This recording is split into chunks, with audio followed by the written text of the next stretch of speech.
A cirurgia bariátrica ou redução de estômago, como é conhecida popularmente, é um procedimento destinado à diminuição de peso em pacientes obesos. Dados de 2020 do Ministério da Saúde mostram que mais da metade da população brasileira está acima do peso e 19,8% está obesa. Isso faz com que a procura pela cirurgia bariátrica ela cresça a cada dia. Então, a partir de agora, para a gente poder entender um pouco mais sobre esse assunto, nós estamos recebendo aqui esse grande médico, o Dr. Gustavo Santos, a quem eu dou uma boa noite, agradecendo a participação no programa. Seja bem-vindo, doutor. Obrigado, Carla. É um prazer estar aqui com você. Bom, existem diversos tipos de cirurgia bariátrica? Sim, temos a cirurgia bariátrica, a mais antiga, que é conhecida como bypass gástrico, e temos uma irmã mais nova, que é a chamada sleeve. E, na verdade, tem ainda alguns procedimentos que ainda não são, digamos assim, não receberam a chancela oficial da Sociedade Brasileira de Cirurgia Bariátrica. Então, apesar de existirem outros, mas a gente fala geralmente de duas, o bypass e o sleeve. Para quem essa cirurgia ela é indicada? Olha, isso é uma coisa até uma novidade aí pelo meio dessa história, mas é interessante. Sempre se colocou como um ponto bem aceito o fato de que para o obeso mórbido se pode fazer uma cirurgia bariátrica. E também é um ponto também pacífico que os pacientes que têm o IMC acima de 35, ou seja, obesidade grau 2, se tiver uma comorbidade, traduzindo uma doença associada que seja causada pelo excesso de peso, esses pacientes também podem operar. Então, esse aí é o entendimento que, inclusive, ainda hoje existe no Brasil, é um consenso internacional, isso vale para os planos de saúde, isso vale para o SUS, isso vale para os pacientes que nos procuram em geral. A novidade que tem, é interessante, é que essas regras que eu estou te falando foi uma coisa que foi estabelecida em 1991 por uma entidade americana e isso passou para o mundo todo e ficou assim até recentemente. Recentemente eles tiveram uma nova reunião porque a obesidade explodiu no mundo. De 91 para cá as estatísticas mostram um quadro alarmante da obesidade, não só nos Estados Unidos, mas no mundo todo. No Brasil também não é diferente. E hoje em dia se procura fazer uma cirurgia bariátrica no momento mais precoce, em que a obesidade não tenha causado tantos problemas de saúde. Então, se a gente puder operar um paciente antes que ele tenha ficado diabético, por exemplo, seria melhor. Então, existe um movimento, e lá nos Estados Unidos foi aprovado, no Brasil ainda não, mas eu acredito que é questão de tempo, foi aprovado que esses números, ao invés de 40 e 35 IMC, seria 35 e 30. Então, um paciente com menos peso poderia operar. E é incrível a gente falar sobre esse assunto, porque às vezes a gente vê, inclusive, uma pessoa que não é obeso, é como se a gente pudesse dizer que é uma falsa magra, por exemplo, que o índice de gordura está acima realmente do peso. Como é que se calcula isso de fato? Normalmente isso é feito através do índice de massa corporal, né? Que é uma conta simples de calculadora, divide o peso pelo quadrado da altura. Mas aí é como você está falando, tem pessoas que às vezes têm um IMC maior e não dá tanto a impressão de ser obesos. Não só pelo fato de usar uma roupa preta que disfarça, não. Sim. Mas porque tem pessoas que têm, por exemplo, uma pessoa que tem a obesidade mais concentrada no abdômen, você consegue perceber mais nitidamente que ela é obesa. Mas tem pessoas que têm uma distribuição maior de gordura pelo corpo, então você não percebe tanto que ela seja obesa. E ainda existe aquelas pessoas que têm um IMC alto, mas que porque tem muita massa muscular. Então, por exemplo, um lutador de boxe, muitas vezes tem um IMC alto, mas não que ele seja obeso, né? Então, por isso que a gente não pode usar somente o IMC. Entendi. O importante realmente é procurar o médico, né, para poder fazer essa questão dessa avaliação. Eu acho que na nossa vida a gente tem que se preocupar com a saúde em primeiro lugar. E isso a gente já começa na maternidade, né? A gente tem que ter esse hábito e a gente precisa cada vez mais chamar, inclusive, a atenção dos homens, porque segundo os dados também, os homens, eles morrem mais cedo do que as mulheres. Eu acho que isso tem muito a ver com essa coisa cultural mesmo, culturalmente falando, né? Nós brasileiros, a gente tem essa cultura que ainda é muito machista, por sinal, né? Então, assim, as mulheres acabam indo ao médico muito mais vezes do que os homens. E a gente precisa avançar com relação a isso, principalmente essa juventude que está aí, né? A gente já precisa começar realmente, e a gente fala nisso pela questão da obesidade, porque embora a gente esteja num mundo moderno, com muita informação aí, que ainda existe sim a questão da alimentação errada, ainda existe aí as pessoas que comem em fast foods e que já a criança já vai crescendo, né, naquele ritmo. Então, a gente tem que ter essa preocupação, né, doutor? A vida moderna, ela atrapalha a gente levar uma vida saudável, né? Tem o sedentarismo também.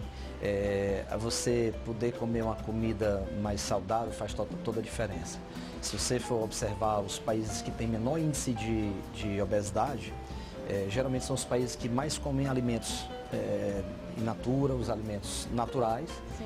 E o oposto acontece com os países que mais têm obesidade, são os países que comem muito alimento industrializado, muito fast food, e vai por aí. E a gente tem que ter realmente todo esse cuidado. Mudando um pouquinho de assunto, mas falando sobre a cirurgia bariátrica, só que levando para esse conceito realmente da própria cirurgia dita mesmo propriamente, doutor, eu sempre encontro assim, converso com algumas pessoas, telespectadores participam muito do programa e mandam mensagens para a gente. E é incrível o quanto que eu recebo de mensagens de pessoas obesas que não fazem a cirurgia bariátrica por medo. Isso acontece. Isso é verdade, né? Isso é verdade. Mas sabe o que eu costumo falar nesses casos? Eu tenho vários argumentos, né? Mas eu acho que o principal é porque a pessoa precisa entender que as coisas mudaram. Veja, nós começamos a fazer cirurgia bariátrica, e você me acompanha. Eu já acompanho há bastante tempo. Nós começamos a fazer bariátrica em 1998. Você foi um dos pioneiros. Eu fui o primeiro do Piauí. Foi o primeiro do Piauí, por sinal, viu, gente? E quando nós começamos a fazer bariátrica, realmente era uma cirurgia que me tinha medo. A gente dizia assim, brincando, a cirurgia é o bicho-papão, porque tinha paciente que queria operar, queria sabendo que precisava emagrecer, mas a cirurgia bariátrica, ela me tinha medo, as pessoas tinham medo daquele corte, era um corte grande, e era uma cirurgia de alto risco. O bom é que com o passar do tempo, o que aconteceu é que a cirurgia se tornou menos invasiva. A cirurgia hoje ela é feita com 5 furinhos miúdos, cada furinho mal passa assim o diâmetro de um lápis. Então são 5 furinhos pequenos que a gente faz, é uma cirurgia que, pra você ter noção, às vezes o pessoal se assusta. Muitas vezes a gente consegue fazer uma cirurgia bariátrica em torno de 50 minutos. É rápido. Rápido? Muito rápido. É uma cirurgia que é pouco dolorosa. Pra você ter uma ideia, hoje a gente opera, se eu operar um paciente pela manhã, quando é na tarde ele já está sentado, ele já está tomando aguinha de coco. Se ele quiser, por exemplo, ir ao banheiro, ele pode caminhar até o banheiro, ele não precisa fazer, por exemplo, sua necessidade de uma paradeira. Então, e no mesmo dia que opera. E no dia seguinte a gente dá alta. Então, normalmente o paciente dorme uma noite no hospital. Isso é o que é usual. É rápida a recuperação. É rápido, né? Após a cirurgia, o paciente ele tem esse acompanhamento médico, contínuo, doutor? Algum tipo de medicação ou a vida segue normalmente? Algumas pessoas também falam muito comigo assim, Carla, eu tenho vontade de fazer a cirurgia bariátrica, mas eu fico pensando que eu não vou mais conseguir comer. E aí eu também queria que você falasse sobre esse assunto.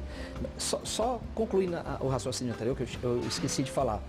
O outro argumento também é números. As estatísticas mostram que a cirurgia bariátrica hoje em dia ela é muito segura, mas muito segura mesmo. Então, se a gente for analisar o risco de uma cirurgia bariátrica hoje, ele é aproximadamente 10 vezes menor do que quando a gente quando fazia a cirurgia cortando. Claro, porque a cirurgia principalmente se tornou menos invasiva. Na verdade, toda cirurgia ela tem um grau de risco, né, doutor? Agora, voltando a essa pergunta que você me fez sobre o pós-op, né? Então, o pessoal às vezes tem medo porque fica preocupado assim, será que eu vou ficar cheio de restrições? Então, eu diria o seguinte, restrições, claro, vão haver algumas, eu vou já explicar, mas ainda assim as restrições são menos do que a que o obeso tem. Porque quando o paciente está acima do peso, e muito acima do peso, um obeso mórbido, ele tem restrição para tudo. Para comprar uma roupa, para cruzar a perna, para fazer isso aqui, ó, o gordinho às vezes não consegue. Não consegue. Ele, às vezes coisa boba, o paciente tem dificuldade para fazer um asseio, para amarrar um cadastro. Fora aquelas coisas que vão ficando mais sérias, ele vai, às vezes desenvolve diabetes, pressão alta e aí vai, né? Então, restrições maiores são essas. Depois de operado, a restrição que ele vai ter o que é? O primeiro mês a dieta é bem rigorosa, então tem uma restrição assim de que depois que a pessoa opera, nos primeiros 15 dias só pode tomar líquidos, então é uma restrição braba. Depois, mais 15 dias com comida pastosa. Então, a restrição chata é o primeiro mês, por conta da dieta. E depois do primeiro mês, as coisas geralmente já ficam mais tranquilas, embora que para o paciente que faça aquela primeira cirurgia mais antiga, o bypass, aí tem mais uma restrição. É que eles vão ter que ficar tomando um comprimido de vitamina para o resto da vida. Então tem essa coisa chata. Embora que muitos pacientes, é interessante, eles dizem assim pra gente: doutor, eu estou na vantagem, eu vou ficar tomando uma vitamina, vou deixar de tomar o remédio da pressão, o remédio da diabetes. Sem sombra de dúvidas, né? A vida, na verdade, ela é feita de escolhas e a gente tem que ter essa sabedoria, né? Exatamente por aquilo que a gente passa e procurar realmente a questão da saúde, porque um paciente obeso, ele tem, inclusive, um grau muito alto de sofrer um infarto. Sim. Né? De ter um problema muito maior do que propriamente dito a cirurgia bariátrica.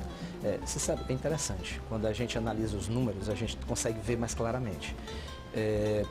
Por exemplo, a cirurgia bariátrica, nós falamos que ela tem um risco, que hoje em dia é um risco muito pequeno, né? Mas tem, claro. Só que ainda assim, se você for analisar esse risco, hoje em dia se sabe que um obeso mórbido, ele corre mais risco de morrer em 5 anos com obesidade do que se ele é operado. Ou seja, então um obeso mórbido daqui a 5 anos ele tem mais chance de estar vivo se ele fizer a bariátrica. Porque a bariátrica ele vai correr o risco da operação, que é um risco pequeno, mas ele vai diminuir o risco das outras coisas que ele poderia ter em caso se ele tivesse continuado obeso. Doutor, a partir de que idade é possível fazer uma cirurgia bariátrica? Olha, usualmente a partir dos 18. 18. Mas só que existem situações que são contempladas inclusive pelas resoluções do Conselho Federal de Medicina, que na verdade a partir dos 16, com alguns cuidados extras é possível, e em algumas situações mais complexas ainda, a partir dos 14. Então eu já precisei operar, eu creio que ao longo desses 24 anos, eu já operei uns 2 ou 3 pacientes nessa faixa de 14, 15 anos.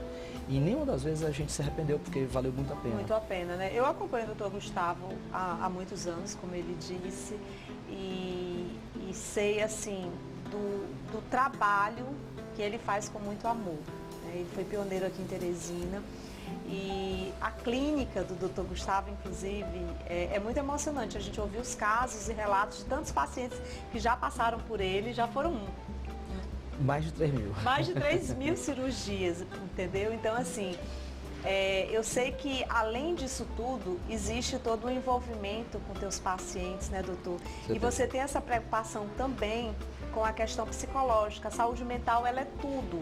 Então, muitas vezes, até mesmo para você ter ir com segurança para fazer a cirurgia, porque eu acredito que seja uma tarefa muito difícil para um médico, um paciente não ter aquela coragem realmente. Então, assim, precisa-se ter todo um trabalho psicológico também, todo o envolvimento. E isso faz parte de uma conduta junto com tua equipe. Você tem uma equipe fantástica que dá todo esse suporte realmente para o paciente. E sabendo o que ele quer fazer com toda a segurança, porque isso é muito importante, esse lado psicológico. E eu sei que você tem um carinho muito especial pelos seus pacientes. Carla, e você tocou num ponto que é crucial. Eu opero, mas a cirurgia bariátrica não é o Gustavo, porque na verdade é uma equipe multidisciplinar. Então você veja, eu estou lá, eu opero, mas a gente tem na equipe nutricionista, a gente tem psicólogo, a gente tem psiquiatra, a gente tem cardio, pneumologista, anestesista. Então isso serve para dar mais suporte ao paciente, serve para a gente avaliar ele melhor. Se tem várias pessoas avaliando o paciente por vários aspectos diferentes, é muito mais difícil você deixar uma coisa passar despercebido. E nessa questão do aspecto psicológico, isso é muito importante, porque os pacientes que são muito ansiosos ou às vezes que têm algum problema emocional e descontam às vezes na comida, eles precisam ter um suporte também psicológico. Sim. A cirurgia, a gente opera o estômago, a gente não opera o cérebro, né? Então, a gente precisa do suporte do psicólogo também. E isso realmente é fundamental. É preciso ter carinho, amor, dedicação, e eu sei o quanto que você tem pelos seus pacientes. Obrigado. E eu queria, inclusive, aproveitar também que a gente está encerrando essa entrevista para agradecer ao Dr. Gustavo Santos. Ele, assim, tem um tempo muito corrido, eu sei que é um tempo muito precioso ele estar aqui com a gente hoje e ter aceito o nosso convite, né? Hoje nós estamos gravando aqui na Florência. Agradecer ao empresário Alexandre Castro, que é um grande amigo seu também. Né? Por essa oportunidade de conseguir essa entrevista para a gente hoje. É um prazer todo meu, estamos sempre à disposição. E essa questão da obesidade, como ela demanda, tem um público que demanda muita informação, então sempre que precisar, estamos à disposição. Obrigada, doutor. Eu que agradeço, cara. E esse